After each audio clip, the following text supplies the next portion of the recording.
In this episode, we talk about the Indian Council of Medical Research expanding wastewater surveillance to monitor and identify outbreaks. We also discuss a rare vote recounting for a sarpanch election in Haryana. But we begin today by talking about Chinese Foreign Minister Wang Yi's recent visit to India. Hi, I'm Ichha Sharma, and you're listening to Three Things, the Indian Express news show.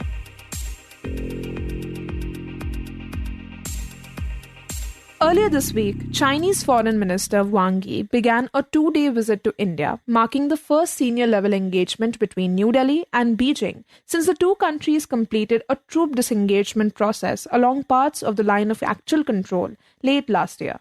Yi's arrival comes ahead of Prime Minister Narendra Modi's likely visit to China at the end of this month for the Shanghai Cooperation Organization Summit in Tianjin, his first trip to the country in 7 years. Now, the timing of this visit points to a careful balancing act underway, as both sides attempt to rebuild ties that have been strained since the violent clashes in Galwan in June 2020. To understand the significance of this visit and what was tabled for discussion, we are joined by the Indian Express's diplomatic affairs editor, Shubhajit Roy. Shubhajit, could you start by talking about where things stand today on the India-China border issue? Yeah. So essentially, the Indian and Chinese troops have been stationed in eastern Ladakh along the line of actual control since May 2020 at least. That's what we know. And it's been, a while. Almost 4.5 years since then that the Indian and the Chinese armies have been locked in a standoff. And there have been clashes as well. The most famous one being, or most tragic one rather, being in June 2020, when 20 Indian soldiers were killed, including one colonel rank officer. And on the Chinese side, whatever information we have so far, at least 4 Chinese soldiers were also killed in that particular bloody clashes. So after that, there have been series of talks, negotiations, back and forth. And then in October last year, the two sides decided to disengage from 2 remaining friction points. Originally there were 5 or 6 friction points, and then they were reduced to 2. And those 2 were also the disengagement process took place last year, end of October, early November. Essentially, disengagement meant that the two sides, the troops, are no more eyeball to eyeball to each other. So essentially, they're not facing off each other. So they all pulled back the troops by a few kilometers, from few 100 meters or so. And then in the last 9 months, what we have seen is that the trend line in the tranquility along the India-China border has been pretty good. Essentially, there have been no incidents reported of any violence, any tension, any incursions so far. And that has given some bit of confidence to the Indian side to start normalizing the relationship, and so they restarted this Kailash Mansarovar Yatra, which is a pilgrimage. Then there was a demand for issuing of visas for Chinese nationals, tourist visas especially, and that has also restarted. And now there is a talk of, there's an agreement to restart direct flights between Chinese mainland and India. Right, and this recent visit by the Chinese Foreign Minister Wang Yi, tell us, why is it being seen as so significant? So in the last 9 months since the October if we call it a true thaw, we have seen a series of visits by Indian leaders, Indian ministers, Indian officials, External Affairs Minister S. Shashank, Defense Minister Rajnath Singh, National Security Advisor Ajit Doval, and Foreign Secretary Vikram Misri. They've all traveled to China in the last 9 months. And as Doval, he has in fact traveled twice. Once for the border talks and second time for the Shanghai Cooperation Organization NS's meeting. And now we saw this week the first Chinese ministerial visit from China since October last year, which is Chinese Foreign Minister, who's also a senior Politburo member of the Communist Party of China, Mr. Wang Yi. He came to India and held talks with his counterpart NSA Ajit Doval at the special representative level talks for border issues and External Affairs Minister S. Jayashankar. And he got a rare call-on or a courtesy meeting with Prime Minister Narendra Modi, which did not happen when he came here last time, about 3.5 years back. And Shubhajit, speaking about this visit, apart from the border tensions, what were the other main issues on the table during the talks with Wang?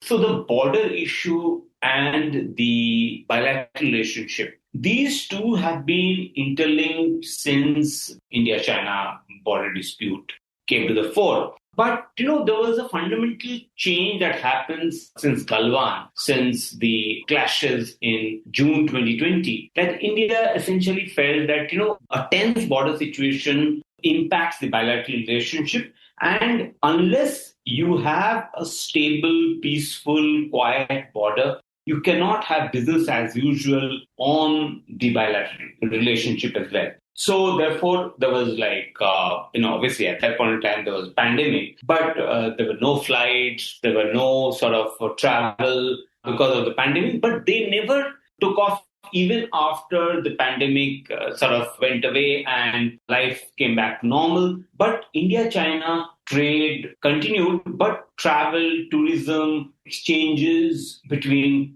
people, between politicians, between officials, that too sort of got impacted. So the message was that you cannot have business as usual when there's a live border standoff going on. So they now found a few border-related mechanisms, at least 3 or 4. And at the same time, they have said that they've agreed to restart the direct flights. They have decided to facilitate visas for tourists, students, business persons and other categories, journalists. They also decided that they will celebrate the 75th anniversary of diplomatic relations between the two countries, which, by the way, was derailed in 2020 because 2020 was the 70th year of diplomatic relations, and that got completely derailed because of the border standoff. Now, in the 75th year, they have agreed that they will hold events to sort of celebrate the 75th anniversary of diplomatic relations. So things like these, so essentially you have these bilateral relationship on one hand, and while you keep discussing the border issues on the other hand. Right, and we know that External Affairs Minister S. Jayashankar has stressed that de-escalation must move forward. So what does that practically mean at this stage?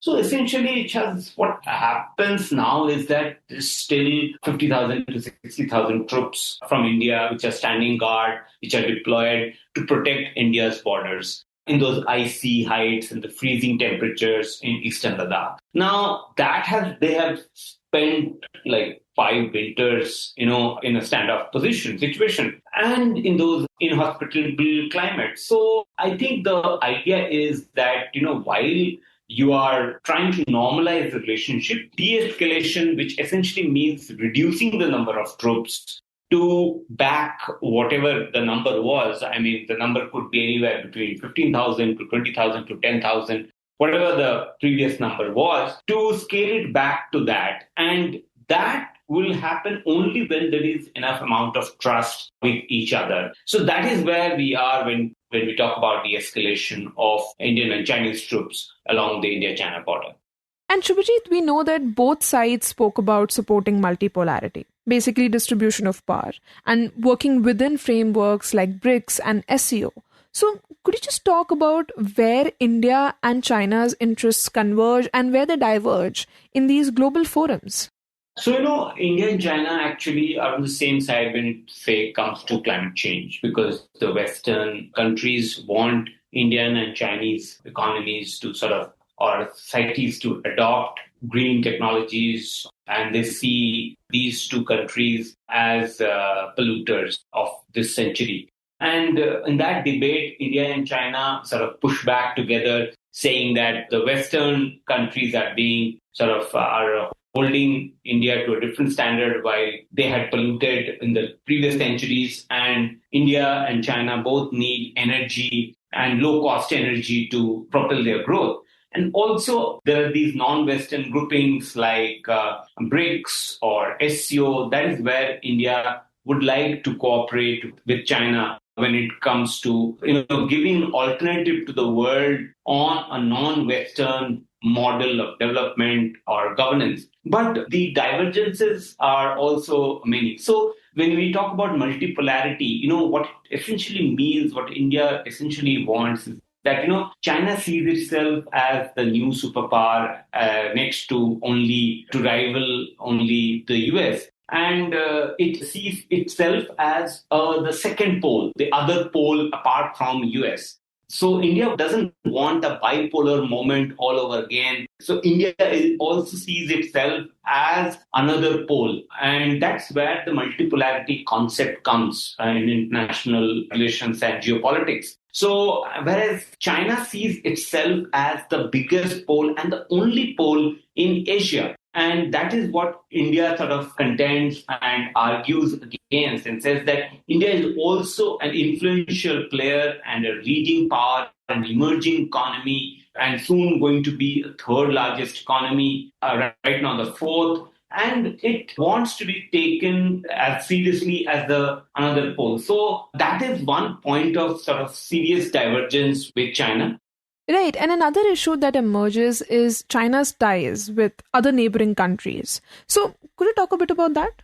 Yeah. So the Chinese, relationship in India's neighborhood, especially Pakistan, where Pakistan gets strategic military support. And that is what we saw during Operation Sindoor, during the 4 days of India-Pakistan military hostilities and confrontation in May this year after the Pahalgam terror attack, when Pakistan used not just Chinese weapons, but also China gave them live intelligence, as was told by Indian military leaders, generals, who said that how Pakistan got Chinese help in terms of live intelligence about Indian troop movements, Indian arsenal, and all of that. So that is a concern from Indian side. The other concerns are about, obviously, the transboundary rivers like Brahmaputra, where if China builds a big dam, which it has plans to, that might impact the water flow on Brahmaputra, which impacts India directly, as well as Bangladesh. So these are some of the concerns that India has apart from the border issues. So these divergences also needs to be addressed by China before they can really go on, normalization of the relationship completely. Right. And an interesting point from the talks was that the Chinese readout quoted Jaishankar as saying Taiwan is part of China, but Indian officials later clarified it. So can you explain what happened there? And more broadly, where does India stand on the Taiwan issue? Well, India has always followed the One China policies. While India does not clearly sort of categorically say that Taiwan and Tibet are part of China, when India subscribes to the One China policy, it means that India considers Taiwan and Tibet as part of China. So it's been the position of the Indian government since 1949, and that has not changed. And when the Chinese readout obviously put it very clearly, bluntly, that this is what Jaishankar in his meeting said, and that Taiwan is part of China, the Indian side essentially said there is no change in the Indian policy. And India actually has a relationship of trade and economic and cultural and technological sphere with Taiwan. And so the Indian and the Taiwanese authorities, they have trade and economic and cultural centers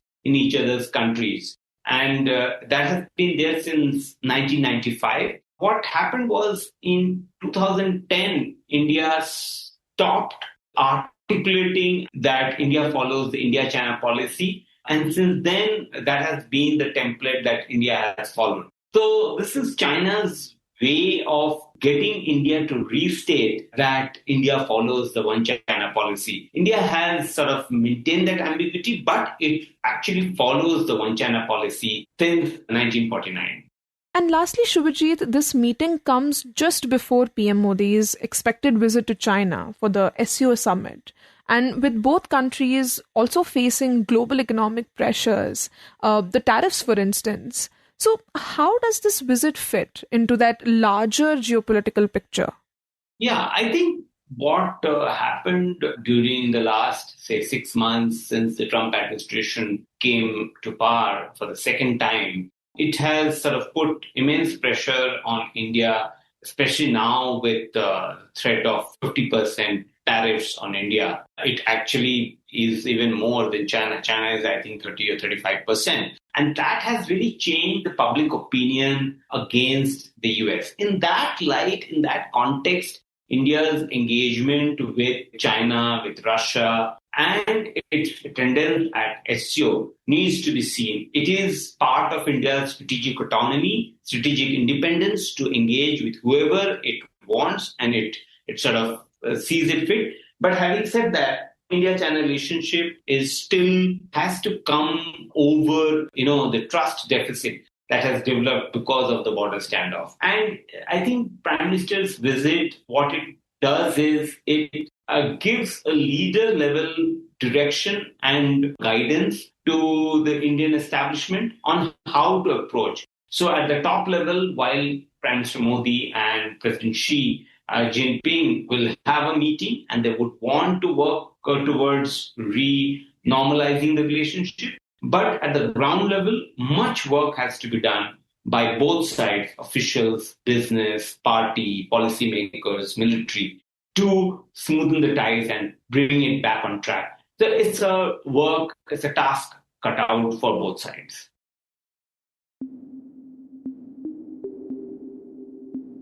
And next, we talk about ICMR, India's premier health research body. The Indian Council of Medical Research is now planning to expand a key public health tool across 50 cities in the country.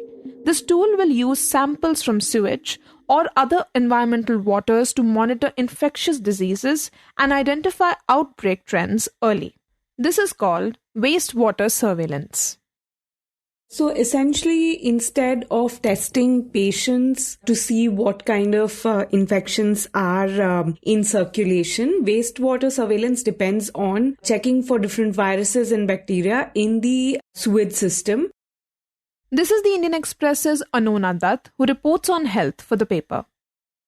And that actually gives a pretty good idea about what kind of infections are doing the round, especially when it comes to viral infections. There's enough evidence to show that it can actually predict an outbreak. So you would start seeing more and more viral particles in the wastewater before there is an outbreak somewhere.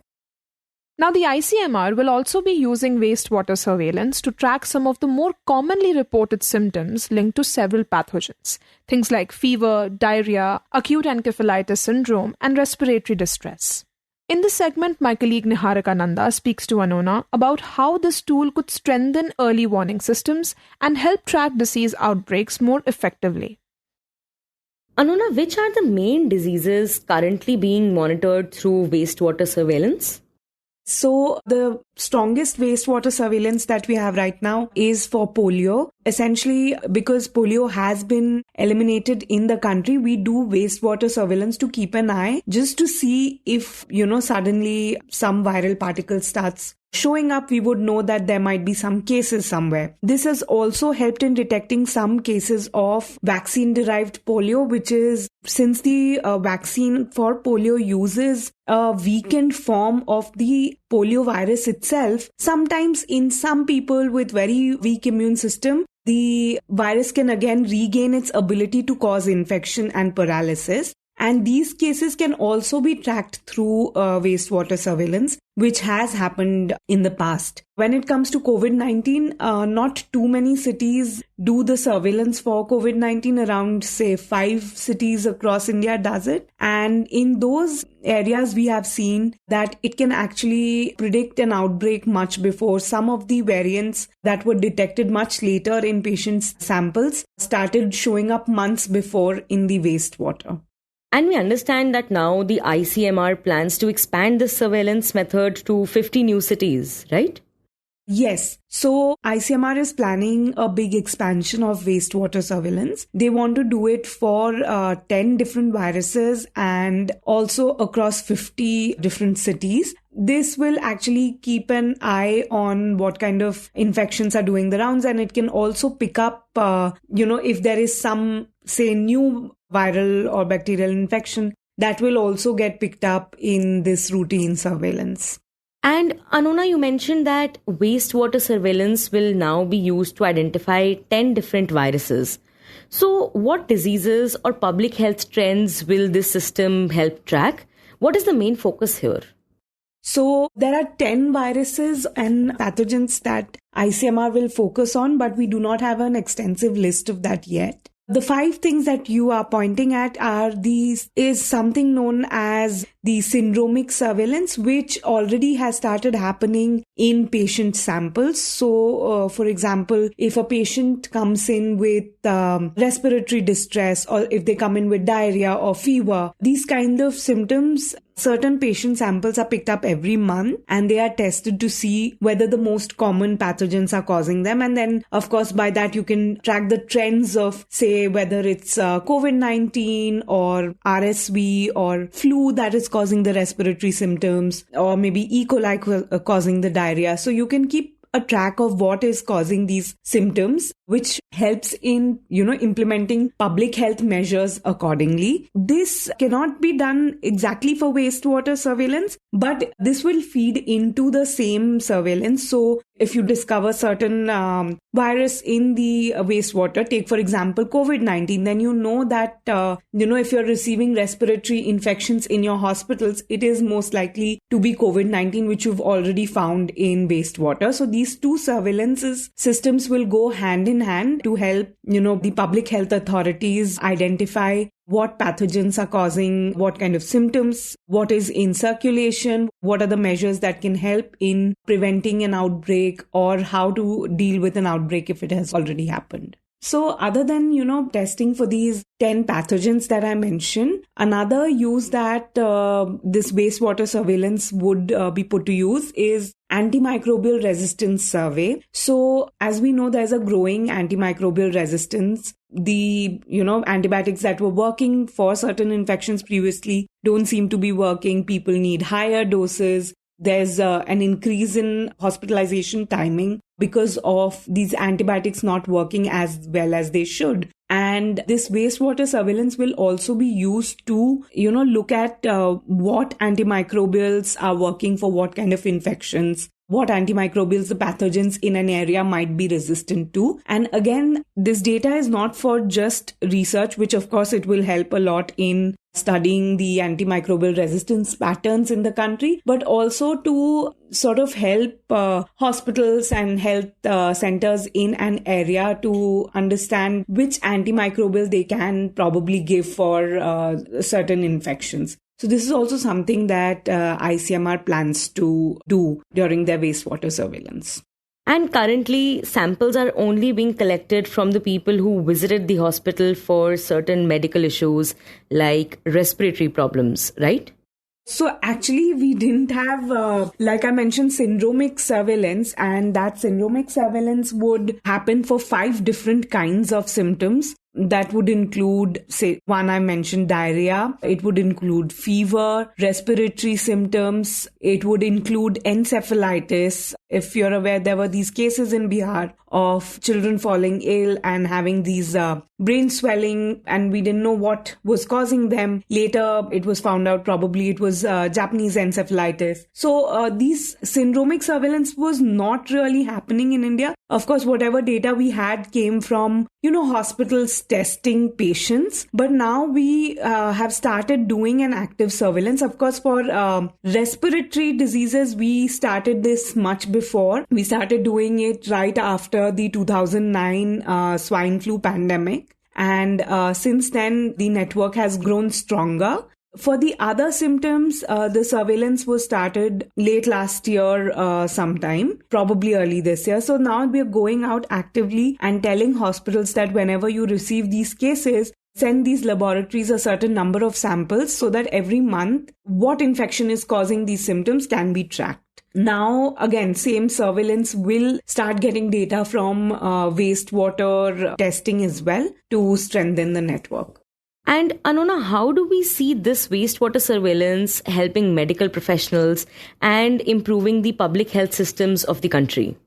So, every time there is an outbreak, there are public health measures that are implemented. Take, for example, in the time of COVID, we had these containment zones being created so that the spread of the infection could be prevented. You can also test the people actively in an area from where you're seeing more number of viral particles for a certain infection. It's just much easier to test if you know that already COVID-19 is circulating. It's much easier to test people quickly for COVID-19 instead of, if you don't know what is causing the respiratory symptoms, then you would test them for a host of respiratory infections. And as I mentioned previously, wastewater surveillance also, when it comes to viral infections, can predict the outbreaks. So you would probably see an increase in the viral particles in the sewage samples, maybe a couple of weeks before you start seeing the cases, reporting to hospitals. So in that case, you can keep the hospitals prepared. You can have the public health systems be ready to, see a surge in the number of patients. You can ensure that everything is in place, the medicines, the beds needed, the personnel needed. So all of this will help in the planning, and also it just helps us keep a track of what infections are occurring, which is a good data for public health experts. That can help them with a lot of research and, just let them know what is going on right now in the community. And finally, we turn to a rare case of election votes being recounted. In national politics, the term vote chori or election theft has become a hot button. But beyond the big rallies and heated parliament debates, a unique case from rural Haryana shows how long-drawn even a village election can become. After nearly 3 years of legal battles, a Supreme Court-supervised EVM recount has overturned the result of the 2022 sarpanch polls in a village located in Panipat. In fact, in this case, we are talking about the election of village sarpanch of Buana Lakhu. This is the Indian Express's Sukhbir Siwach, who reported on the case for the newspaper. This village falls in Haryana's Panipat district. Initially, the election authorities declared Kuldeep Singh as winner of this election, but his opponent Mohit Kumar challenged his election. He said that the presiding officer of one booth, that was booth number 69, had mistakenly recorded his votes under Singh's name. And so on the same day, Sukhbir says, a local recount showed that Mohit Kumar had actually secured a lead of 51 votes over Kuldeep Singh. However, Singh challenged the outcome. The case then went to the Punjab and Haryana High Court, which in March 2024 ruled against Kumar and set aside his election victory. And finally, this matter eventually reached the Supreme Court. On July 31 this year, it ordered a full recount of all the booths. And finally, again, this Mohit Kumar was declared winner in this election. And so earlier this month, the Supreme Court declared Mohit Kumar as the duly elected sarpanch of Buana Lakhu. Now, following this, the Panipat District Administration issued the formal notification, and Kumar has since taken oath. And Sukhbir tells us that the authorities have initiated action against the preceding officer whose error triggered the prolonged legal battle. Officials also emphasized that the discrepancy stemmed from human error rather than any malfunction in the EVMs. Ichha, in such cases, especially when the elections take place, the candidates, especially who lose the election battle, they approach different election authorities or different courts. This case is significant because in this case, recounting of EVMs have taken place. In other cases also, like when any candidate approached the courts or election authorities, there have been instances when the allegations of irregularities have been taking place. Like even the functioning of EVMs has also been under scanner because of allegation of different political parties, especially from opposition parties in India. But this was a rare case when the recounting has taken place in this, because that's why this case may be one among the rarest in the history of elections in India. You were listening to Three Things by the Indian Express. Today's show was edited and mixed by Suresh Pawar and produced by Niharika, Nanda and me, Ichha Sharma. If you like the show, do subscribe to us wherever you get your podcast. You can also recommend it to someone you think may like it, with a friend or in your family. This is the best way for people to get to know about us. You can also tweet us at Express Podcast or write to us at podcast@indianexpress.com.